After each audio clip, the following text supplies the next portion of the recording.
యువరాజ్ అర్ధరాత్రైన ఇంటికి రాకపోవడంతో కంగారు పడుతూ నిషిక ఒక వ్యక్తికి కాల్ చేస్తుంది.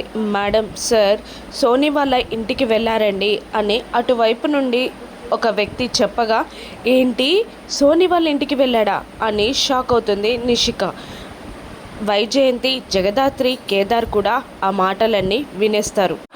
ఇక వాళ్ళిద్దరి పని పట్టడానికి నిషిక ఆవేశంగా అక్కడి నుండి బయలుదేరగా, వద్దు కాస్త గొడవ పడకుండా నెమ్మదిగా మాట్లాడు అని దాత్రి చెప్తున్నా వినకుండా నా సంసారం గురించి నాకు బాగా తెలుసు అంటూ కోపంగా నిషి వస్తుంది.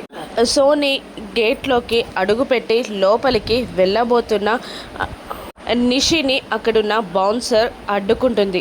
లోపల యువరాజ్ మందు తాగుతూ చిల్ అవుతూ ఉంటాడు. బయట నిషిక వచ్చిన విషయం యువరాజ్కి తెలీదు. కానీ దివ్యాంక, సోనీ ఇద్దరు విండో ఓపెన్ చేసి బయట బౌన్సర్తో గొడవ పడుతున్న నిషికని చూసి దివ్యాంక కన్నింగా నవ్వుకుంటూ ఆ బౌన్సర్కి కాల్ చేయి అని దివ్యాంక సోనీకి చెప్పగానే బౌన్సర్కి కాల్ చేస్తుంది సోనీ. దివ్యాంక ఫోన్లో మాట్లాడుతూ ఎట్టి పరిస్థితుల్లో ఆ అమ్మాయి లోపలికి రావడానికి వీల్లేదు, 2 పీకినా మంచిదే, ఆ నిషిక ఇక్కడ నుండి వెళ్తే ఏడుపు ముఖంతోనే వెళ్ళాలి అని దివ్యాంక స్ట్రిక్ట్గా ఆర్డర్స్ ఇవ్వడంతో ఓకే మేడం అంటూ కాల్ కట్ చేస్తుంది బౌన్సర్.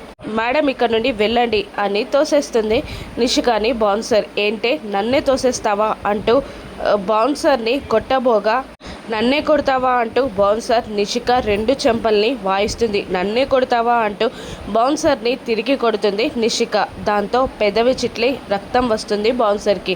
ఏంటే నన్నే కొడతావా, ఈరోజు నేను పొడిచి పాడుదోపుతా అంటూ నిషికాని పొడవబోతుంది bouncer.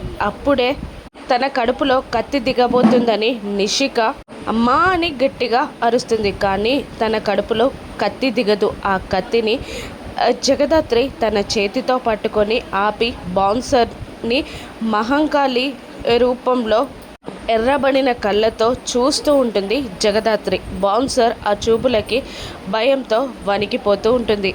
Thank you for watching.